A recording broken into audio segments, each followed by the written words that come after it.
أنا أول أوجه الشكر لوزارة الداخلية على حسن تعاونها ومتابعتها. اليوم فريق تلفزيون الشاهد السري راح قهوة بالجهرة كباين، للأسف كان عندنا خبرها من أول تمس.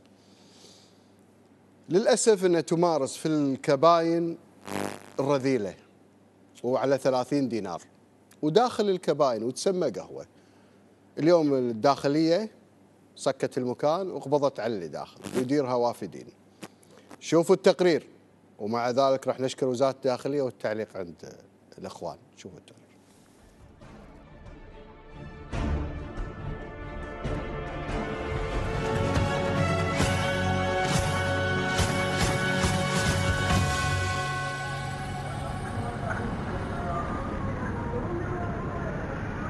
علي شلون جهز؟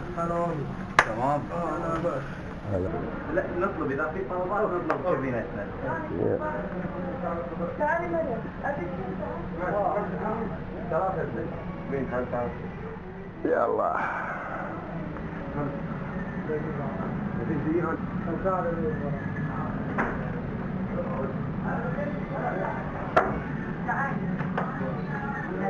شلونك؟ اخبارك؟ شخبارك؟ تمام. شعلومك؟ خدمتك وياك؟ اي والله شلونك؟ الحمد لله. شلونك انت؟ شنو نظامك؟ يعني كم تدفع؟ البطلة هذه كم تدفع؟ كم؟ 30. اعطينا الوجه نشوف. خليك يا حياتي خليك كذي. اي والله. مستعجلة؟ لا تبي كابينة ثانية؟ هذا مبطلة.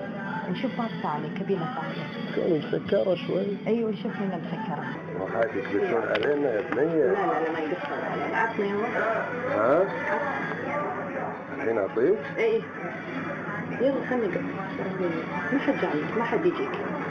نشوف البضاعة قبل. خلاص تمام وديك ها؟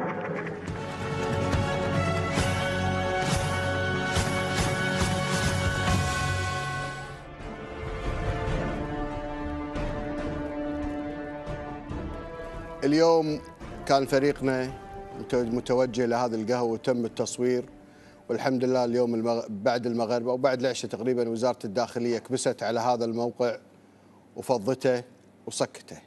لكن المطلوب منا كمجتمع أن نبلغ عن كل قهوة تقوم فيها مثل هذه الأعمال. هذا البلاغ يانا عن طريق أحد الأشخاص اللي يعني شو أقول محترين على ديرتهم، يخافون على ديرتهم، يخافون على عيالهم، وبالفعل بلغنا ورحنا صورنا. وأيضا وزارة الداخلية اليوم مشكورة ألقت القبض على هالقهوة وسكرتها. من عنده معلومة عن مثل هالقهاوي يبلغنا ونقوم بتصويرها حتى يصل البلاغ إلى وزارة الداخلية. اليوم عندي مداخلة مع العميد عادل حشاش مدير عام الإدارة